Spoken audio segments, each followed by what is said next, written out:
life many years and bring you peace and prosperity. Let love and faithfulness never leave you. Bind them around your neck. Write them on the tablet of your heart. Then you will win favor and good name in the sight of God and man.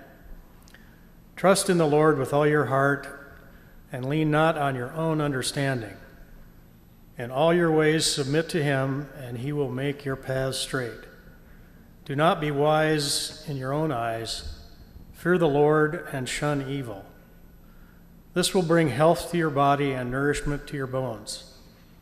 Honor the Lord with your wealth and the first fruits of all your crops. Then your barns will be filled to overflowing, and your vats will brim over with new wine.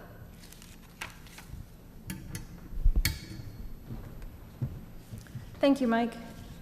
And we have two more readings. The first comes from Job, chapter 38, verses 4 through 18. This is the Lord speaking to Job from out of the storm. Where were you when I laid the earth's foundation? Tell me if you understand. Who marked off its dimensions? Surely you know. Who stretched a measuring line across it? On what were its footings set? Or who laid its cornerstone? While the morning stars sang together and all the angels shouted for joy. Who shut up the sea behind doors when it burst forth from the womb, when I made the clouds its garment and wrapped it in thick darkness, when I fixed limits for it and set its doors and bars in place, when I said, this far you may come and no farther, here is where your proud waves halt. Have you ever given orders to the morning, or shown the dawn its place, that it might take the earth by the edges and shake the wicked out of it? The earth takes shape like clay under a seal. Its features stand out like those of a garment. The wicked are denied their light, and their upraised arm is broken. Have you journeyed to the springs of the sea, or walked in the recesses of the deep? Have the gates of death been shown to you? Have you seen the gates of the deepest darkness? Have you comprehended the vast expanses of the earth? Tell me if you know all this. Just a glimpse of some of the questions God asks us. Little bit of perspective. And from 1 Corinthians chapter 1, verses 18 through 25. For the message of the cross is foolishness to those who are perishing, but to us who are being saved, it is the power of God. For it is written, I will destroy the wisdom of the wise, the intelligence of the intelligent I will frustrate. Where is the wise person? Where is the teacher of the law? Where is the philosopher of this age? Has not God made foolish the wisdom of the world? For since in the wisdom of God, the world through its wisdom did not know him, God was pleased through the foolishness of what was preached to save those who believe. Jews demand signs and Greeks look for wisdom, but we preach Christ crucified, a stumbling block to Jews and foolishness to Gentiles, but to those whom God has called, both Jews and Greeks, Christ, the power of God and the wisdom of God. For the foolishness of God is wiser than human wisdom, and the weakness of God is stronger than human strength. The word of the Lord. And so with that caveat, that even all my wisdom is lower than the foolishness of God, we will begin to examine these questions. So there are some really excellent questions here, and I'm going to try to get to all of them. So if I speak somewhat briefly on some of them, it's just in an effort to make sure that we touch on all the questions that folks had. One of the questions is, does the devil still exist? Or was he destroyed when Christ died on the cross?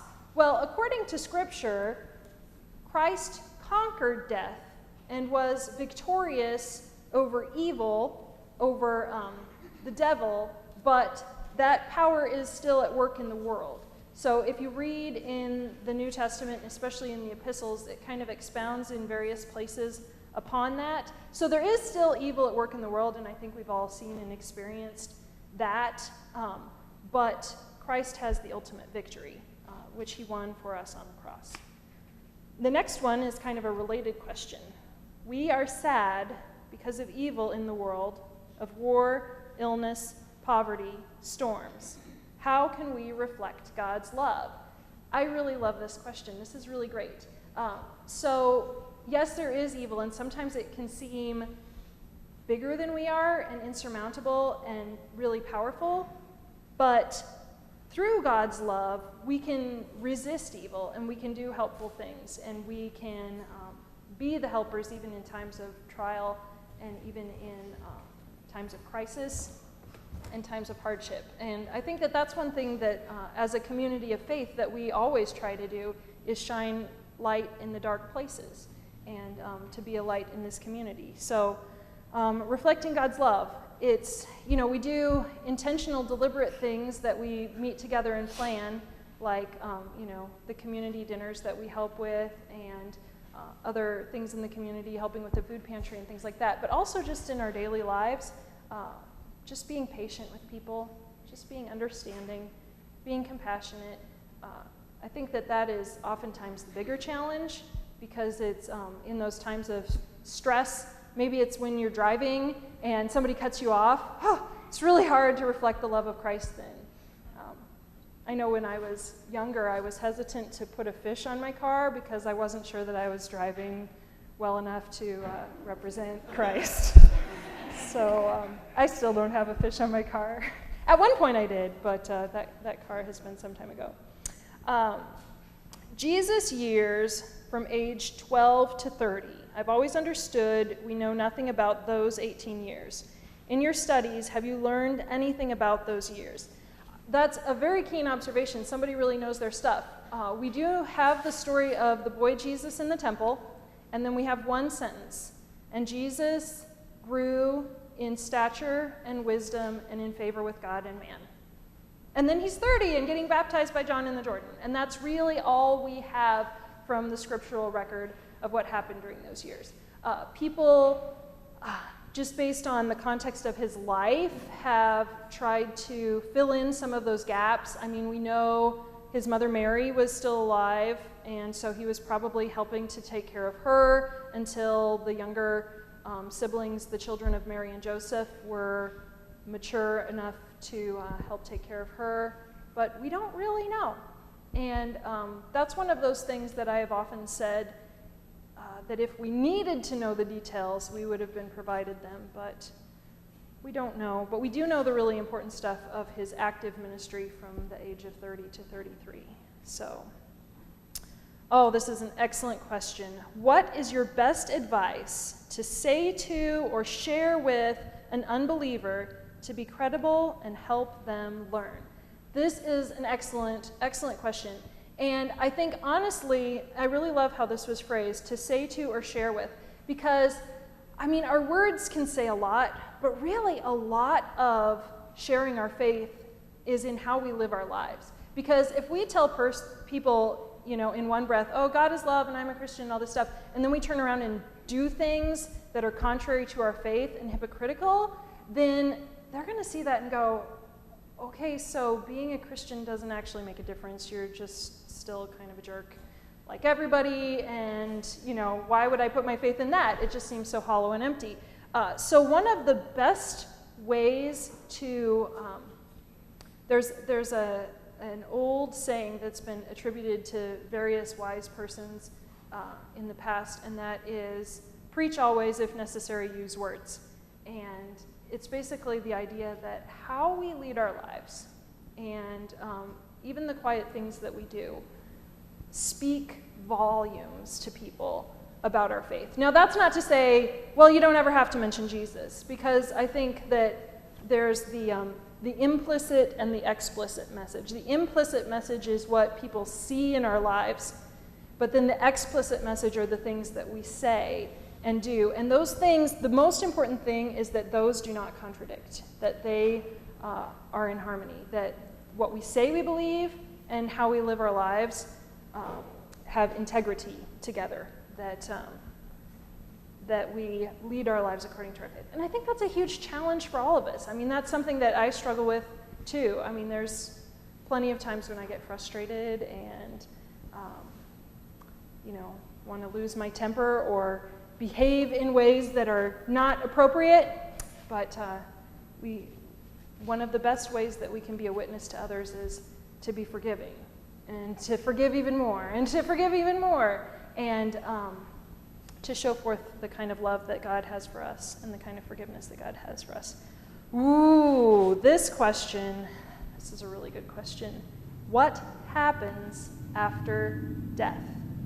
And it's a little bit similar to the question that we had right up here with the children.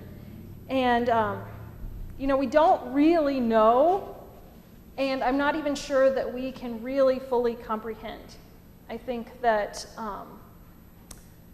heaven is so much bigger and envelops so much more than what we understand on the earthly level. But different people have different theories about it. Some speculate that there's like this waiting phase of rest, and then at the great end, when everybody gets to heaven, then the real heaven part starts.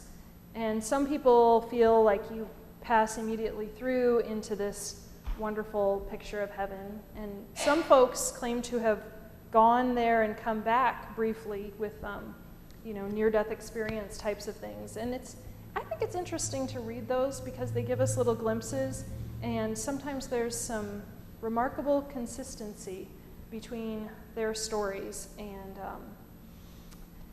what, things that they couldn't have otherwise known.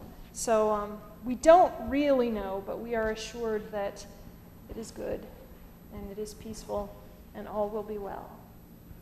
So, okay, this is a question for me personally, I think. Why do you go for a week's training? What classes do you take? Can you carry back good ideas? Yes! Okay, so I have been working on my Doctor of Ministry degree at Pittsburgh, and so I go for 2 weeks in January and 2 weeks in June, and the first week is one class and the second week is another class, and before I go, for about 2 months before I go, I have this big long reading list, and in fact, to make sure that I was on track with reading all my reading for my June classes, I went through all the books and things that I had to read and wrote down how many pages they were and added them up to make sure that I didn't fall too far behind. And it was over 2,000 pages of reading just for my June classes, which is kind of a lot because some of it was pretty heavy-duty stuff. So I do the reading ahead of time, and then we go and meet for classes every day from basically 9 to 4, and then everybody goes home, and then we have 60 days from the end of the class to write a paper and turn it in. So the different classes that I've taken, the first one was kind of an intro to the whole program, which my particular program is on science and faith, which is absolutely fascinating. And then we've had different specializations of the later classes. In June, I had one that was preaching science and faith. And so we learned more about different techniques for preaching and philosophies of preaching, and we did some actual preaching in the class. And so even though you might not have, I didn't like wave the flag and say, now I'm going to do something I learned in Pittsburgh, but I actually have kind of brought back some of those ideas and integrated some of those things. And it's been really fascinating, and I've learned all sorts of stuff. And part of it for me, too, is integrating what I'm learning into the bigger picture of my faith as it already exists, to kind of, make sure that everything fits together. So, because I don't want to just come back with all these ideas and go, whoa, all these ideas, because that would probably be really overwhelming. Wonder where I was coming from. But yeah, so it's been a lot of fun, and I'll be back there next January, next June, and then the following January, and then I just have to do a major project paper, which will probably involve some of the Bible study groups here for feedback. But, and then I'll be done. I'm almost a third of the way through as soon as I turn in my last paper from the June class. So, thank you for asking that. What and where is heaven and hell? What should they mean to me? Okay, this is a really good question, and people have this question a lot, and it's one of those questions that it's really difficult for us to answer because, not a lot of people have been there and come back to tell us about it. But also, the Bible doesn't give us a whole lot of details about this. In fact, in the Old Testament, this idea of hell and even the concept of the devil is not as developed as it became even after the biblical period. A lot of our concepts of the devil as, the red guy with the tail and the horns and the pitchfork, that comes from Dante's Inferno, which is not part of the Bible. It was something that was written hundreds and hundreds of years later. And sometimes our understanding of these things are informed by stuff that's not actually part of the Christian tradition as it was given to us in the Bible. And so, we have those perceptions of hell as this place. There is some stuff, and there's actually some questions coming up about the book of Revelation. There is some stuff in the book of Revelation about, burning sulfur and whatever, but we don't know if that's, not necessarily like literally burning sulfur, or if that's just figurative of anguish, because there's a lot of poetic, figurative language involved. But the big thing is, what should they mean to me? That's a good question.